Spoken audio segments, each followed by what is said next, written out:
As negociações de paz entre os Estados Unidos e o Irão colapsaram e Trump acabou de ordenar um bloqueio naval ao Estreito de Hormuz. O petróleo disparou 10% para os $105 por barril. Os futuros das ações americanas abriram em queda acentuada com estas notícias, o S&P 500 com menos 1%, a Nasdaq com menos 1,3%. A inflação nos Estados Unidos subiu para 3,3% em março e a subida da gasolina foi a maior desde 1967. O Bitcoin caiu abaixo dos 71 mil com o anúncio do bloqueio ao Estreito de Hormuz. Em Portugal, as taxas de Euribor subiram em todos os prazos e a dívida pública há 10 anos está ao nível mais caro em 12 anos. Por outro lado, os combustíveis finalmente desceram, mas o alívio pode durar pouco, tendo em conta os recentes desenvolvimentos. Tudo isto e muito mais neste PT Market News. Ora bem, vamos começar pelo grande destaque que vem no Médio Oriente. Então, depois de 21 horas de negociações no Paquistão, o vice-presidente J.D. Vance saiu sem acordo nenhum. O Irão recusou abdicar do enriquecimento de urânio e recusou também ceder o controle do Estreito de Hormuz, que eram dois pontos que os americanos consideravam inegociáveis. E a resposta de Trump não se fez esperar, que anunciou que a Marinha Americana vai bloquear todos os navios que tentem entrar ou sair do Estreito de Hormuz. Qualquer navio que tenha pago portagens ao Irão será interceptado em águas internacionais.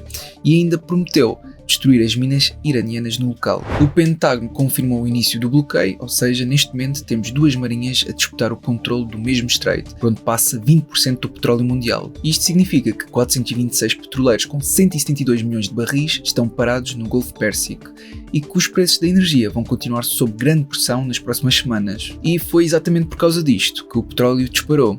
O WTI abriu com uma subida de 10% acima dos $105 por barril. Há quem já projete o crudo acima dos $115 ainda este mês, o que representaria uma subida de 21% face ao valor registado antes das negociações. A título de curiosidade, as pesquisas no Google por preço do petróleo atingiram o nível mais alto de sempre, ultrapassando os picos de 2022 com a guerra na Ucrânia e os de 2008 com a crise financeira, em mais de 300%. A Bloomberg Economics está a modelar um cenário de petróleo elevado que empurra a inflação global de volta para os 5% até o terceiro trimestre de 2026, ou seja, 4 anos de subidas de taxas de juros para combater a inflação que podem estar a ser desfeitos em semanas por causa de um estreito bloqueado. O indicador de inflação dos Estados Unidos, que é o CPI, em março subiu 3,3% em termos anuais, com a subida dos preços da gasolina a ser a maior alguma vez registada desde 1967. E o sentimento do consumidor americano afundou para 47,6 em abril, que é um mínimo histórico. E as expectativas de inflação a um ano saltaram de 3,8 para 4,8, que é a maior subida desde abril de 2025.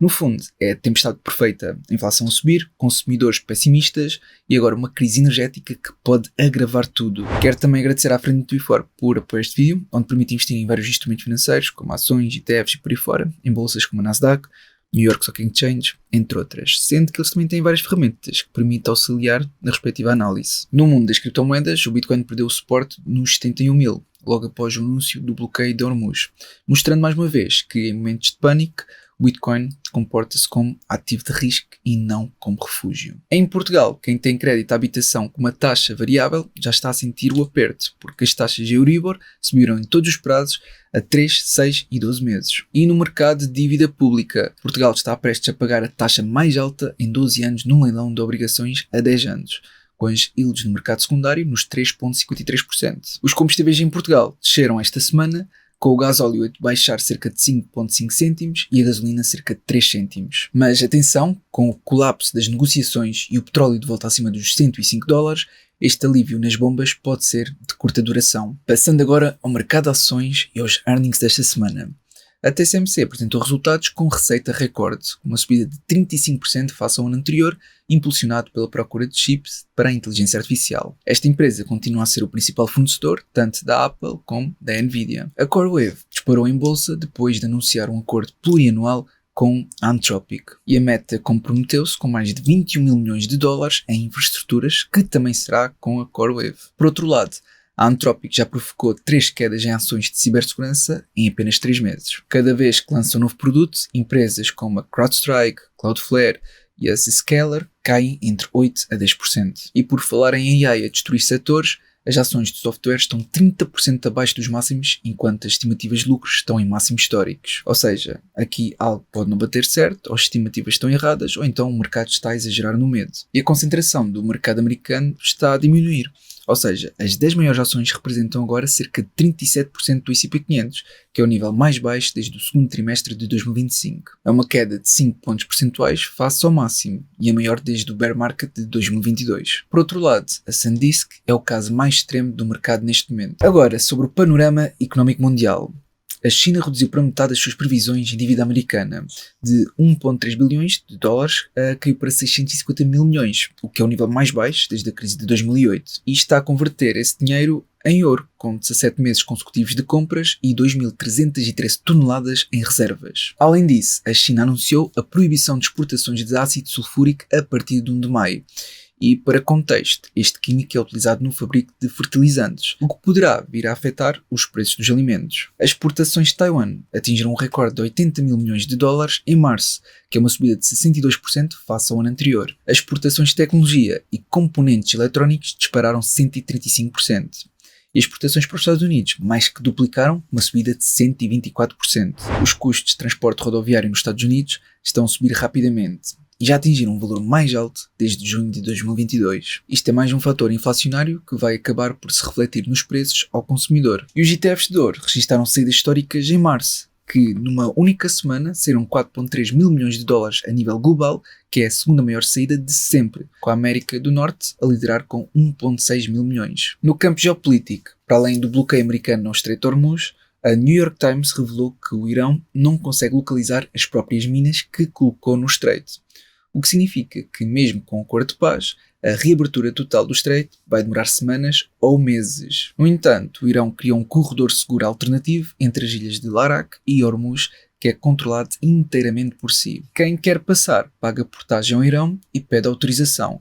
Mas Trump já disse que não vai permitir que o Irão cobre taxas aos navios. Trump ameaçou também que qualquer país que fornece equipamento militar ao Irão vai enfrentar tarifas de 50% sobre todas as exportações para os Estados Unidos, sendo que este aviso é dirigido diretamente à China. Por outro lado, o presidente turco Erdogan ameaçou a ação militar contra Israel, aumentando ainda mais a tensão regional. Entretanto, Trump renovou as ameaças de atacar infraestruturas iranianas, incluindo centrais elétricas e redes de abastecimento de água. Contudo, o Reino Unido anunciou que não vai participar no bloqueio americano ao Estreito de Hormuz, preferindo trabalhar com a França numa coligação para proteger a liberdade de navegação. E a Arábia Saudita confirmou que os ataques iranianos destruíram 700 mil barris por dia capacidade de produção, que é mais de 5% da total produção do reino. Na Hungria, Viktor Orbán perdeu as eleições legislativas, pondo fim a 16 anos de poder do nacionalista húngaro. A participação foi histórica, acima dos 77%. Novamente no universo das criptomoedas,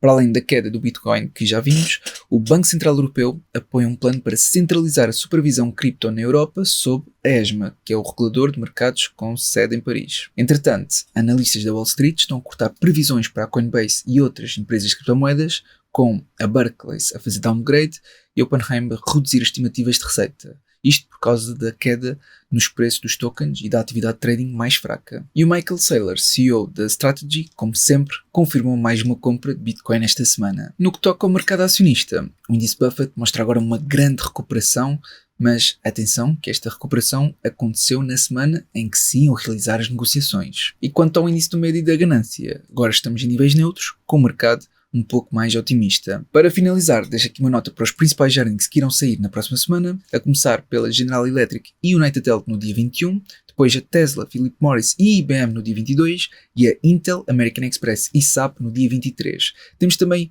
a Procter & Gamble no dia 24. Passando agora a Portugal, o Fórum para a Competitividade prevê uma queda da economia portuguesa no primeiro trimestre, entre menos 0,1 e menos 0,3. Ou seja, a economia pode estar a contrair no momento em que os custos de energia estão a subir. O governo até já reforçou o PRR com mais 20 milhões de euros para armazenamento de energia e energia renovável. E o secretário da Economia vai anunciar medidas de compensação pelo aumento dos combustíveis. Montenegro diz que Portugal está muito melhor do que em 2024 e que o país era serviços mínimos e impostos máximos, quando agora temos supostamente serviços máximos e menores impostos. A Áustria decidiu ativar ajudas à fatura da eletricidade da indústria sem esperar pela aprovação da União Europeia.